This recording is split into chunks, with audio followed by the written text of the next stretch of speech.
Domingo, dia 30 de outubro, desde a fundação do mundo. E o primeiro texto que nós vamos ler hoje está no livro Atos dos Apóstolos e diz o seguinte para nós: haviam sido feitas profecias claras e específicas sobre a vinda do prometido. Adão tinha recebido a certeza da vinda do Redentor.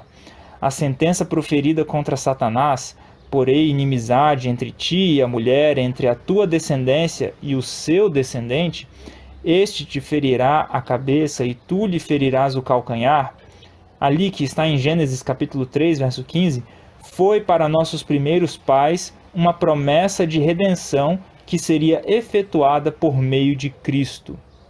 Vejam só, meus queridos irmãos e queridas irmãs, então desde Adão, essa promessa foi manifestada aos seres humanos. Continuando aqui, vamos ler agora um texto do livro Patriarcas e Profetas, e que diz o seguinte para nós: o plano da salvação fora estabelecido antes da criação da terra, pois Cristo é o Cordeiro que foi morto desde a fundação do mundo. Apocalipse capítulo 13, verso 8. Contudo, foi uma luta, mesmo para o Rei do Universo entregar seu Filho para morrer pela raça culpada. Esse é o mistério da redenção. O amor de um Deus por um mundo que não o amou. Quem pode conhecer as profundezas de tal amor que excede todo o entendimento? Durante os séculos eternos, mentes imortais, procurando entender o mistério desse amor incompreensível, se maravilharão e adorarão. Deus devia ser revelado em Cristo, reconciliando consigo o mundo. 2 Coríntios capítulo 5, verso 19. O homem havia se tornado tão degradado pelo pecado que lhe era impossível por si mesmo andar em harmonia com aquele cuja natureza consiste em pureza e bondade. Mas Cristo, depois de ter redimido o homem da condenação da lei, poderia comunicar força divina para se unir com o esforço humano. Assim, pelo arrependimento para com Deus e pela fé em Cristo, os caídos filhos de Adão poderiam mais uma vez se tornar filhos de Deus. 1 João capítulo 3, verso 2. Que maravilha, hein? O plano da salvação, meus queridos irmãos e queridas irmãs. A nossa necessidade era extrema.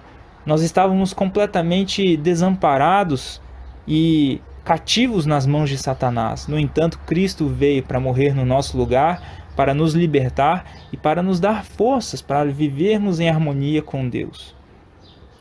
Continuando aqui, vamos ler agora o último texto de hoje, que está no livro Atos dos Apóstolos e que diz o seguinte para nós: Paulo mostrou quão intimamente Deus havia relacionado o sacrifício expiatório com as profecias referentes àquele que seria como um cordeiro levado ao matadouro, como está escrito lá em Isaías capítulo 53, verso 7.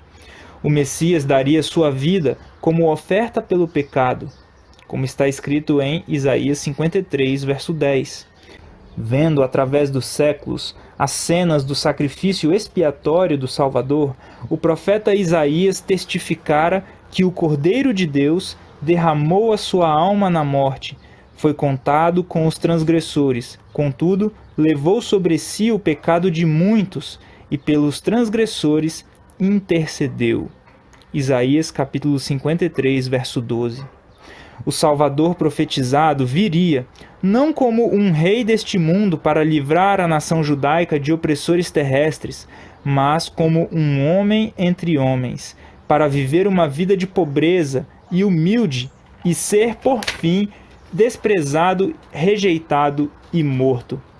O Salvador predito nas Escrituras do Antigo Testamento se ofereceria como sacrifício em favor da raça decaída, cumprindo assim cada requisito da lei quebrantada. Nele, os tipos sacrificais encontrariam seu antítipo, e a morte na cruz daria significado a todo o sistema judaico.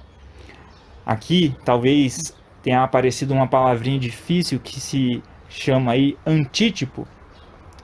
Se todos aqueles animais eram um tipo, um símbolo de Cristo, o antítipo, ele é o verdadeiro, ele é a realidade. E Cristo foi essa realidade, que trouxe significado e que já dava significado a todo o ritual judaico. Só que, quando Cristo morreu, todo aquele significado deixou de ser uma profecia que iria se cumprir e passou a ser a realidade que havia se cumprido. E agora, ele não só morreu, ele ressuscitou também. E ele está ao lado do Pai intercedendo por nós. E ele também está batendo a porta do nosso coração para que nós deixemos ele entrar, para que nós o aceitemos como Senhor e Salvador. Que eu e você, meu querido irmão, minha querida irmã, possamos aceitar isso hoje. Porque ele disse que em breve ele voltará. E ele voltará para nos levar para um novo céu. E lá nesse novo céu não haverá morte, pranto ou dor. E depois ele ainda nos trará de volta para este mundo. E ele fará uma nova terra. E nessa nova terra também não haverá morte, pranto ou dor. E nunca mais nós iremos nos separar dele e daqueles a quem amamos que o aceitaram como Senhor e Salvador. Que nós possamos nos lembrar disso. Um grande abraço e até a próxima, se assim Deus nos permitir.